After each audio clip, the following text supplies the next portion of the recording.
Imagine a world where death due to antibiotic resistance no longer threatens our future. A world where science and innovation merge to rewrite the rules of possibility. This is the future we are building.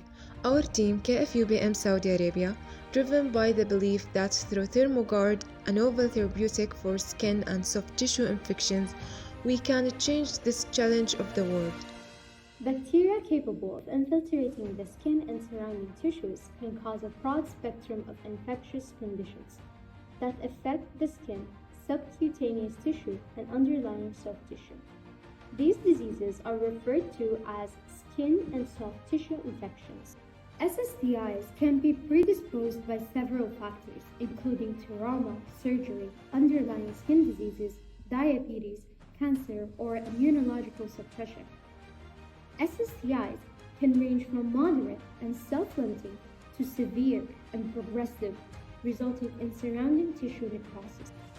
SSTIs are categorized into complicated C-SSTIs and uncomplicated, also known as superficial infections. Comparatively, uncomplicated SSTIs include cellulitis, simple abscesses, impetigo, and furuncles. Whereas complicated SSTIs compromises infections that affect the deep soft tissue of the skin, such as necrotizing infections, infected ulcers, infected burns, and severe abscesses.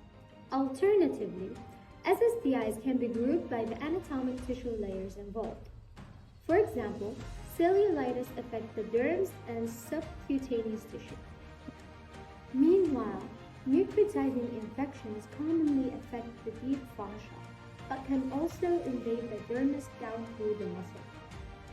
SSTIs are caused by gram-positive and gram-negative bacteria, including Staphylococcus aureus, Enterococcus faecalis, and Streptococcus biogenes. However, methicillin-resistant Staphylococcus aureus accounts for over 50% of SSTI cases. In the United States alone, SSTIs affect more than 14 million outpatients annually, with 900,000 requiring hospitalization. Topical antibiotics are usually the option of treatment in patients with mild to moderate SSTIs, where surgical intervention, oral or intravenous broad-spectrum antibiotics are required in severe cases. However, this treatment option comes with several side effects such as nausea, yeast infection, and diarrhea. A major concern associated with the use of this treatment option is antibiotic resistance. The spread of antimicrobial resistance bacteria is one of the most pressing global health concerns. Antimicrobial resistance, AMR, occurs when changes in bacteria cause the drugs used to treat infections to become less effective.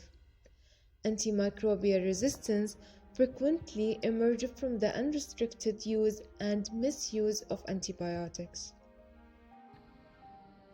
Antimicrobial peptides display major advantages compared to conventional antibiotics. Besides their broad-spectrum activity, they show a different mode of action that does not involve specific protein binding sites. AMPs exert their antibacterial effects on the cell wall mainly by interfering with cell wall synthesis or by destroying the cell wall structure. Like the cell wall, the bacterial cell membrane is also an important target of most AMPs. AMPs bind to the bacterial cell membranes through physiochemical action and continuous accumulation on the surface of the cell membrane.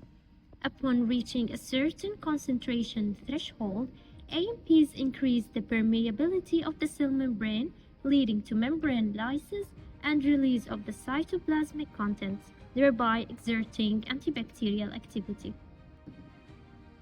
AMPs can also enter the cell membrane by endocytosis, directly translocate through membrane boundary defects, or through receptor-mediated transport pathways to exert their antibacterial effects on intracellular targets such as DNA, RNA, and proteins. Interestingly, AMPs have no effect on mammalian cell membrane due to the difference in the cell membrane composition. We consulted Dr. Hiba and told her about our idea to use AMPs to treat SSTIs. She agreed that AMPs are one of the promising alternatives to antibiotics. As one of the major obstacles hampering the clinical use of AMPs is peptide stability, we were concerned that AMP alone may be unable to reach the deeper layers of the skin. She suggested that we consider preparing to use polymeric carriers such as polylactic co-glycolic acid or lipid-based carriers, which are capable of binding with AMPs to form complexes that protect the AMP against degradation. We also consulted our PI, Dr. Amjad Khalil, whose major research area was on antimicrobial agents from thermophilic bacteria. We believe that exploring bacteria isolated from a new ecological niche can provide us with the opportunities to obtain strong AMPs that are more effective than AMPs isolated from mesophile. In addition to our belief, Dr. Amjad also pointed out that thermophilic bacteria are organisms that haven't been widely studied, especially for their ability to produce antimicrobial metabolites like AMP.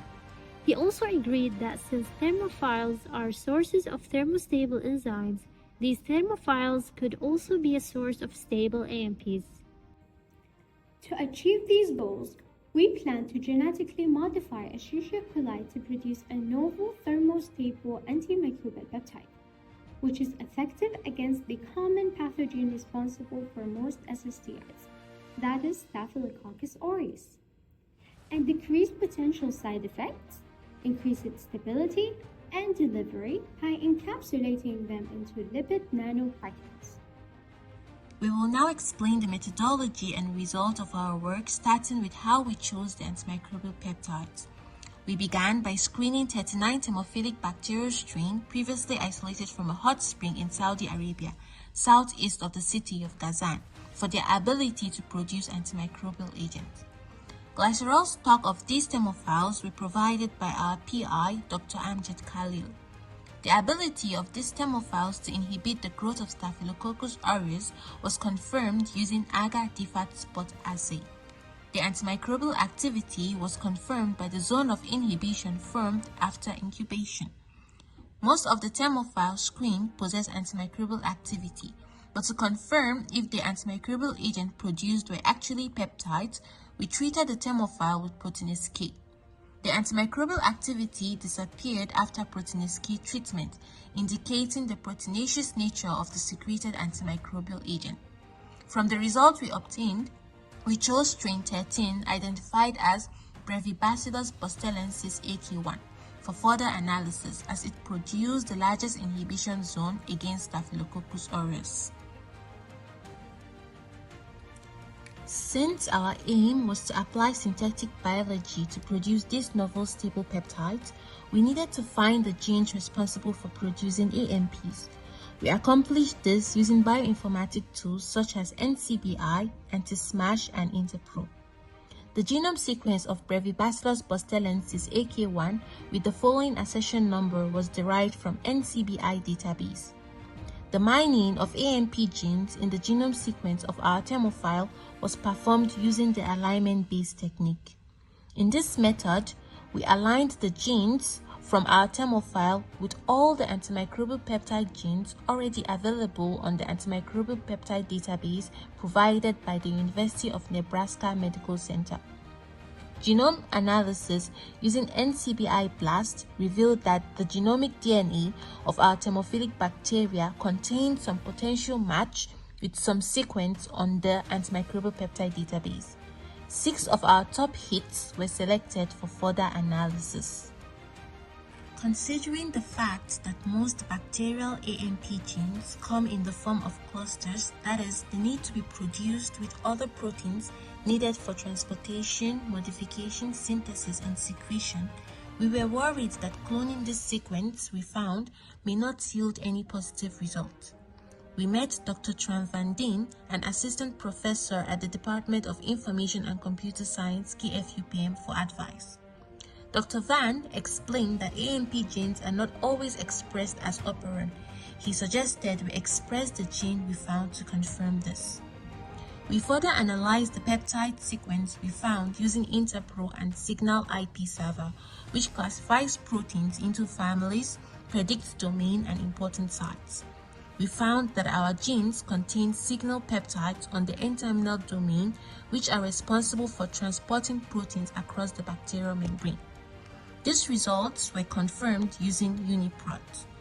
Presence of these signal peptides brought us to the conclusion that our gene produced peptides that could be involved in essential cellular functions and are destined to be transported out of the cell.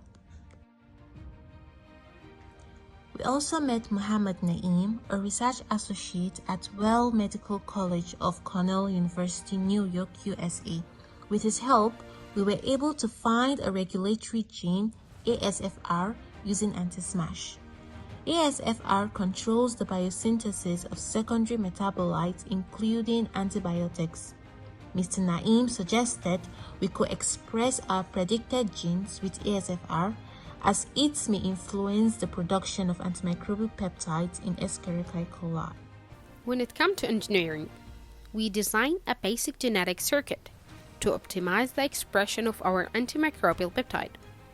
Our plan was to clone our genes, firstly using single plasmid system containing our predicted A and B gene, then a two plasmid system, one containing the predicted A and B gene, and the second containing the ASFR gene. Our synthetic genes of interest were optimized for expression in E. coli. We employed the type 2S cloning technique to create a composite part by joining four fundamental components to create the vector carrying our A and B genes. Each composite part contains a strong promoter called ABP-TAC promoter, which does not require any special RNA polymerase, an E. coli codon optimized ribosomal binding site, the A and B coding sequence, and terminator containing TEV protease recognition domain, green fluorescence protein, and histidine tag. Although our transformation experiment wasn't successful, we did not stop there, as our work is just in the beginning. We are currently working on improving our construct, and if successful, we would verify our success by purifying the peptide produced by the engineered E. coli, then further their ability to inhabit Staphylococcus aureus. In addition to our project, we wanted to make scientific biology accessible to the public. We did this by creating social media channels where we wrote short articles and posts to the public about scientific biology, iGEM, and our project. We took the initiative to acquaint younger students with the world of iGEM by visiting high school KFUPM schools. During the visitation, we engaged the students by introducing scientific biology, iGEM competition, and of course presenting our project to them in simpler terms they could easily understand. We intended to ignite their curiosity and enthusiasm for science, providing them with a glimpse into the captivating realm of synthetic biology and its real-world applications. Our team put together a super fun campaign on the 17th of September to further inform the public about our project and iGEM. At our booth, we dove into the world of iGEM by sharing fun facts about its history, the medals teams can win, and the varied villages in iGEM. Using stickers with characters and symbols that represent different synthetic biology tools and fun flyers we created, we were able to introduce synthetic biology to the public and speak about how it plays a great influence in our daily life, ranging from medicine to the environment. And of course, we couldn't wait to show off our project too.